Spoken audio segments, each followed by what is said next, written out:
Hello बच्चों, let's read this question. So this question says the circuit is equivalent to। आपको देखिए तीन gets लगा रखे नॉर एंड नॉट, आपको इसका इक्विवेलेंट बताना है, ठीक है। And four options are given corresponding to this, alright. तो चलिए बच्चों, इस क्वेश्चन का की कॉन्सेप्ट आप क्या लिख सकते हैं। The key concept of this question, आपको यहाँ पर इसका सर्किट इक्विवेलेंट बोल दीजिए, क्या सर्किट इक्विवेलेंट बोल सकते हैं या, ठीक है। या फिर सर्किट इक्विवेलेंट से बढ़िया आप लॉजिक गेट्स लिख लीजिए, क्योंकि हम यहाँ पर लॉजिक गेट्स का, और लॉजिक गेट्स में भी ना आप यहाँ पर लिख सकते हैं बुलियन अलजेब्रा लिख लीजिए, क्या लिख लीजिए, Boolean algebra. This will be the key concept of this question, ठीक है। हम बुलियन अलजेब्रा का देखो, इसको ना हम दो तरीके से सॉल्व कर सकते हैं। एक तो ट्रूथ टेबल बना सकते हैं 1 0 करके, एक आप बुलियन अलजेब्रा से कर सकते हैं, ठीक है। बुलियन अलजेब्रा से थोड़ा स्मार्टली वर्क करते हैं, ठीक है। तो हम इसलिए वहीं से स्टार्ट करते हैं, बुलियन अलजेब्रा से, ठीक है। गेट देखिए आपको इस तरीके से गिवन कर रखा है, ठीक है। ये आपका गेट है, इसके दो इनपुट्स है, this one A, this one is B, ठीक है। ये आपका कौन सा गेट है, ये आपका नॉर गेट है, ठीक है। दिस इज नॉर गेट, ये आपका नॉर गेट है। उसके आगे देखिए, इससे जो आपका आउटपुट होगा इस नॉर गेट का, वो इनपुट की तरह एक्ट करेगा किसके लिए, इस नैंड गेट के लिए, ठीक है। ये आपका नैंड गेट है, this is the NAND gate, alright. मैंने इसको लिख लिया, this is my NAND gate. तो इससे आगे देखिए आपका एक और क्या आएगा, यहाँ से आपका not gate, this is not gate, ठीक है। ये आपका नॉट गेट हो गया, ये आपका फाइनल आउटपुट आ जाएगा, ऑलराइट। अब देखिए बच्चों, यहाँ से हम इसको क्या करते हैं, सॉल्व करते हैं। मान लीजिए आपने इनपुट दिए ए और बी, यहाँ पर क्वेश्चन में बोला ही है A and B are the inputs, ठीक है।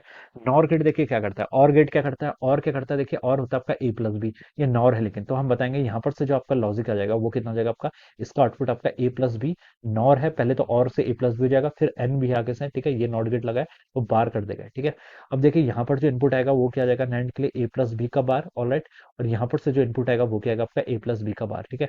अब ये इस नैंड गेट के लिए क्या एज एन इनपुट क्या करेगा, आपका एक्ट करेगा, ठीक है।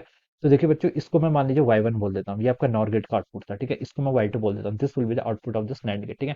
नैंड गेट का देखिए क्या ऑपरेशन होता है, नैंड है पहले तो एंड आ रहा है, एंड क्या करता है आपका प्रोडक्ट करता है, तो मल्टीप्लाई हो जाएगा, उसके बाद आपका बार हो जाएगा, ठीक है। ये आपका आउटपुट होता है, ठीक है। ठीक है, ये ए और बी क्या होते हैं, देखिए इसके इनपुट, इसके लिए देखिए कौन कौन से इनपुट हैं, इस नैंड गेट के लिए देखिए आपके जो इनपुट है y2, इसको मैं क्या लिख सकता हूँ, देखिए एक एंड पर आपका ए प्लस बी का बार, ठीक है। और उसके बाद दूसरे एंड पर भी कितनी है आपका ए प्लस बी का बार, ठीक है। इसका आप होल बार कर लीजिए, ठीक है। इस जनरल फॉर्मूला का यूज करके मैंने यहाँ पर ये इसके लिए आपका, ये तो देखिए जनरल फॉर्मूला है, this is a general formula for NAND gate, और इस रिजल्ट को मैंने यहाँ पर कैसे लिख लिया, ठीक है। ये आपका इतना आ गया। अब देखिए बच्चों, ये क्या आपके, ये आपका देखिए एंड गेट है, ये आपका देखिए मल्टीप्लाई हो रहा है तो एंड गेट है। अब मैं यहाँ पे डी मॉर्गन्स लॉ लगाता हूँ, किसके लिए, De Morgan's law for AND gate, ठीक है। वो अगर मैं लगाऊंगा तो इसको मैं देखिए क्या लिख सकता हूँ, डी मॉर्गन्स लॉ देखिए एंड गेट के लिए कैसे लिखी जाती है, अगर ए बी, अगर आपके पास ए का बार है बी का बार है और ये दोनों प्रोडक्ट में है, तो हम इसको सिंपली ए प्लस बी लिख सकते हैं, या फिर ए डबल बार और बी डबल बार, और ए डबल बार ए के इक्वल हो जाता है और बी डबल बार बी के इक्वल हो जाएगा। इसको हम सिंपली यहाँ से ए प्लस बी लिख लेंगे। अब मैंने यहाँ पर भी वही लगाया, तो इन दोनों को देखिए मल्टीप्लिकेशन था। डी मॉर्गन थ्योरम में आपको इतना याद रखना पड़ता है कि अगर ये मल्टीपल है, मल्टीप्लिकेशन में है, तो अभी बाद में एडिशन हो जाएगा। तो मैं उसको लिख सकता हूँ यहाँ से ए प्लस बी का क्या डबल बार, डबल बार को मैंने सिंपली लिख लिया। मल्टीप्लाई था अब, और अब यहाँ पर प्लस का साइन आ जाएगा, और यहाँ पर भी आपका ए प्लस बी का ही आ जाएगा, ठीक है। अब देखिए दोनों आपके इनपुट सेम है, तो यहाँ से इसका क्या हो जाएगा, इसका रिजल्टेंट आपका ए प्लस बी आएगा, ठीक है। ये आपका यहाँ पर से इतना आ जाता है, ठीक है। जैसे हम 1 + 1 को ऐड करते हैं तो कितना आता है, 1 ही आता है। 1 + 0 को ऐड, सॉरी 0 + 0 को ऐड करेंगे तो भी 0 आएगा, ठीक है। तो सिमिलरली यहाँ से आपका ए प्लस बी आ गया। तो y2 देखिए कितना हो गया, यहाँ पर आपका ए प्लस बी के इक्वल हो गया। आगे देखिए आपका नॉट गेट लगा, नॉट गेट क्या करता है, नॉट गेट आपका नेगेशन ऑपरेटर होता है। इनपुट जो भी होगा उसका, इसको इन्वर्ट कर देगा। यहाँ पर ए प्लस बी था, तो जो y आपका फाइनल आएगा वो क्या आएगा आपका ए प्लस बी का बार, ठीक है। इसको इसने इन्वर्ट कर दिया, ठीक है। तो ये आपका फाइनल आंसर हो जाएगा, ऑलराइट।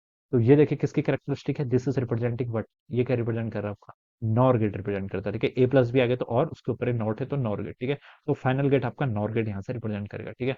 तो इसको देखिए मैं यहाँ से बताऊं तो आपका ऑप्शन 3 से मैच कर रहा है, so we can say that option 3 will be the right answer of this question, ठीक है। तो यहाँ से हम इसको सिंपली ऐसे बता सकते हैं, so this will be the answer of this question.